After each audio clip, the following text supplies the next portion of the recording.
ज्ञानेश्वर या शब्दातील जोडाक्षरांची संख्या किती म्हणते? ज्ञानेश्वर. तुम्हाला डायरेक्टही सांगता येतात बरं का गोष्टी मित्रांनो, याच्यात काय अवघड नाही एवढं. ठीक आहे.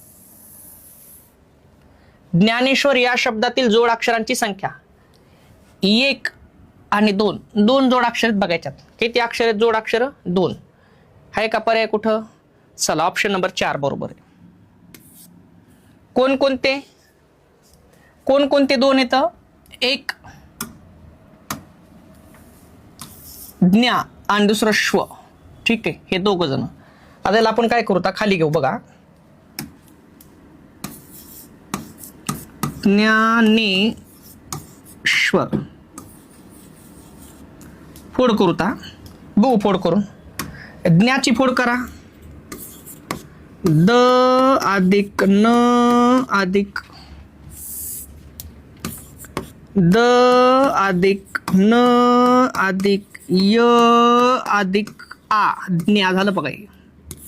हे झालं ज्ञा. ठीक आहे. त्यानंतर नेची फोड करू. न अधिक ये. हे झालं ने. ठीक आहे. शोची फोड करू.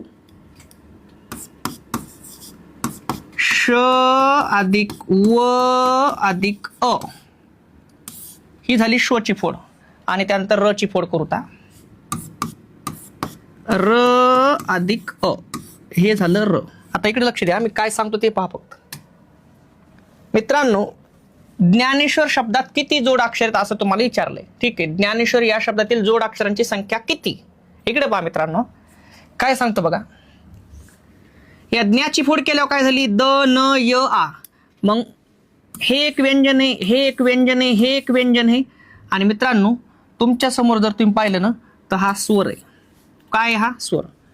2 किंवा अधिक व्यंजने एकत्र येऊन त्यामध्ये जेव्हा एक स्वर मिसळतंय का तेव्हा त्याला जोडाक्षर म्हणतात. 2 किंवा अधिक व्यंजने एकत्र येऊन त्यामध्ये जेव्हा एक स्वर मिसळते तेव्हा त्याला काय म्हणतात? जोडाक्षर. म्हणून मित्रांनो इथं ज्ञा हे जोडाक्षर आहे. आता इथं ने मध्ये जर आपण पाहिलं तर ने मध्ये कोण आहे बघा? न आणि ये हे. बरोबर आहे.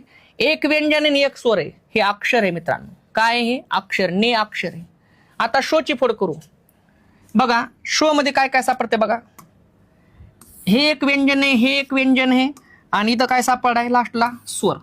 मग मित्रांनो 2 व्यंजने आणि एक स्वर बरोबर जोडाक्षर होते. म्हणजेच मित्रांनो हे श्व जोडाक्षर आहे. र ची जर फोड केली तुम्ही तर र अधिक अ. म्हणजेच र हे अक्षर आहे मित्रांनो.